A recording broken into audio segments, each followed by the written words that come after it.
Hi Limis, welcome back to Ulimi Academy. If you've been stressing about English Paper 1, don't worry, I've got you. In this video, I will be providing you with tips and I'll be breaking down how you can tackle each section step by step so that you can walk into the exam room calm, confident, and ready. Now, English Paper 1 is your language paper and it's divided into 3 different sections. Section A is your comprehension, your section B is your summary, and your section C is your language and visual literacy.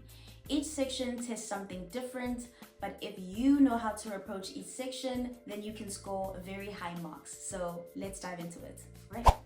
Let's jump straight into section A, which is the comprehension. Now, before I say anything about the comprehension, when I myself was in Matric doing English Paper 1, our teachers advised that we use the 10 minutes reading time to read our comprehension.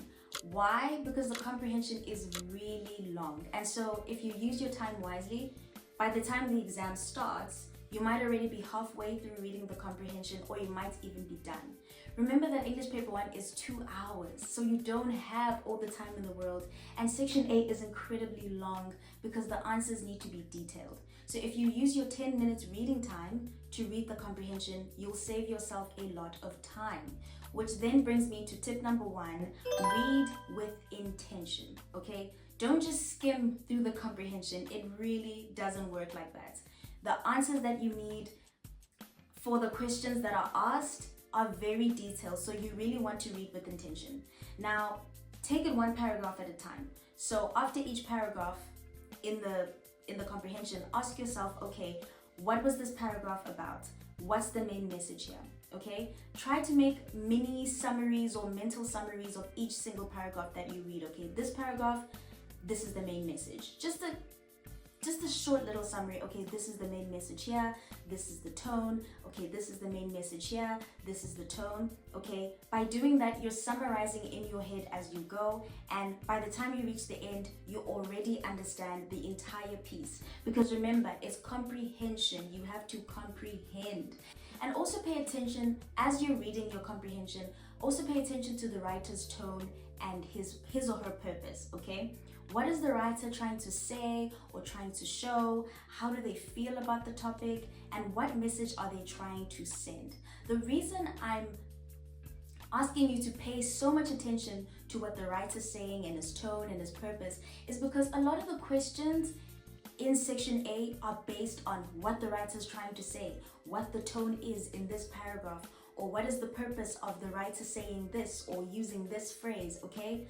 A lot of the questions in section A are centered around the writer's opinion, the tone of the text, what the writer's feelings are. So as you're reading, try to put yourself in the writer's shoes, but remember to also have your own opinion, but try to put yourself in the writer's shoes and summarize the tone in your head as you're reading. So just read with intention and try to understand every single paragraph as you go, instead of just reading without understanding. Now, here's something a lot of learners don't know. The comprehension questions usually follow the order of the text, okay? So the first question will most likely be answered in the first paragraph or section, and later questions will come from later parts of the text. This is what I mean. Okay, so if you take a look at paper 1, November 2024, that's a grade 12 paper. Question 1.1 says, provide a definition of the word gratification in the title. That's the first question. Obviously, the answer to this first question is going to come from the very first part of the text right here, gratification, right? And then 1.2, refer to the opening sentence of paragraph 1, the youngest of ... you name it ... What is the writer's opinion about the younger generation? So the answer to this question, you'll most likely find around in the first paragraph. They just said refer to the first paragraph. So the further along you go towards the end of, section A, the further along or the further down the text your answers will be. Does that make sense? So the answers can be in chronological order, so just pay attention to that. It doesn't always work like that, but sometimes it is. So pay attention to that. That could just be a little trick that you can use. If they ask you a question, if 1.1 is a question, then you know you'll find your answer at the beginning of the text. 1.2, you'll also find your answer around the beginning of the text or the comprehension. I also just want to point out 1.2. What is the writer's opinion about the younger generation? Can you see that it's a question about the writer's opinion? So that's why it's important to just summarize the writer's tone, the writer's opinion, the writer's feelings, and try to put yourself in the writer's shoes once again. And then the last tip for section A that I will give you is that the final answer, the final question in section A is almost always a comparison between text A and text B. Let me show you what I mean. So in paper 1, November 2023, you'll see in 1.12, the last question, it says refer to both text A and text B.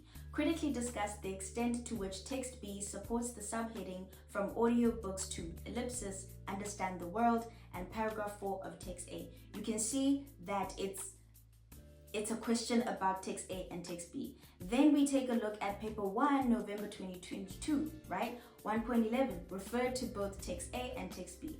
Does text B support the title and paragraph 6 of text A? Justify your response. Again, let's move on to paper 1, November 2024. Refer to both text A and text B. Critically discuss the extent to which text B illustrates the writer's view in paragraph 7 of text A. So, the last question of section A will most likely be a question surrounding text A and text B. So pay attention to that. Now let's move on to section B, which is the summary. Now the summary tests how well you can understand the main points of a text and express them clearly and concisely, okay? So you don't need to include everything in your summary, okay? Remember, it's 7 points and you're summarizing a text into 7 points, okay? And because you don't have to include everything, you just need the main points of the text. So I would just, number 1, read the passage twice, first for understanding, and the second time you read it, you try to highlight the main points or underline the main points, since highlighters are not allowed. So just underline the main points of the text when you read it the second time. Tip number 2, you rewrite them in your own words, okay? So you don't copy the entire sentence from the passage, that you'll literally lose marks for that.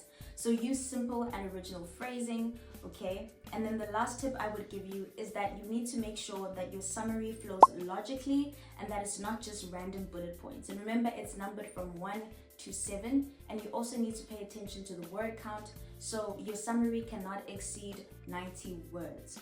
Now let's take a look at section C, that is your language and your visual literacy. Now in this section, they test your grammar, your language editing, and your understanding of visuals and language, okay? So that would be your adverts and your cartoons.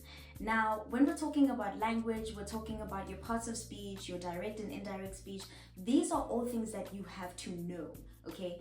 This is everything you've been learning since grade 1 or grade R, and it's all brought you to this final moment. So with visual literacy, you've got cartoons and you've got adverts. With adverts, you need to pay attention to persuasive language. Pay attention to things like, you know, the fonts used in the ad, the images that are used in the ad, and how they contribute to, you know, the message or the message of the ad or the purpose of the ad. You need to know the target audience, you know, little basically persuasive language, the emotive language that could be used in the adverts, okay? You know all about adverts, that's important. And with your cartoons, you want to pay attention to things like facial expressions, humor, irony, satire, things like that. In these sections with adverts and cartoons, they also need very detailed answers, but usually the questions are centered around the images and the text. In these sections, you actually need to use a lot of critical thinking, and there's a lot of leeway because answers can differ from person to person, from student to student. Not every single student will have the same answers because they also will ask for your opinion, and people interpret things differently. So just try to give as much as you can and be as detailed as you can in, you know, the advertisement section and the cartoon section. I also just want to add that You also want to be as detailed as possible in the comprehension as well when you are answering the questions. Alright Limis, you've reached the end of this video, and that's how you can tackle English paper 1. You need to read with intention, summarize smartly, and master your language skills at home. But also pay attention to the time. Make sure you use your time wisely, watch the clock, because a lot of the information in this paper can take a while to get through, especially in section A with your comprehension and the comprehension questions. Okay, it can take a while, so make sure that you use your time wisely and you try your best to write very quickly before the end of the paper. So I hope this helped. Please let me know if you have any questions in the comment section. Don't forget to like and subscribe and share this with your friends if this helped. I'll see you in the next one. Bye.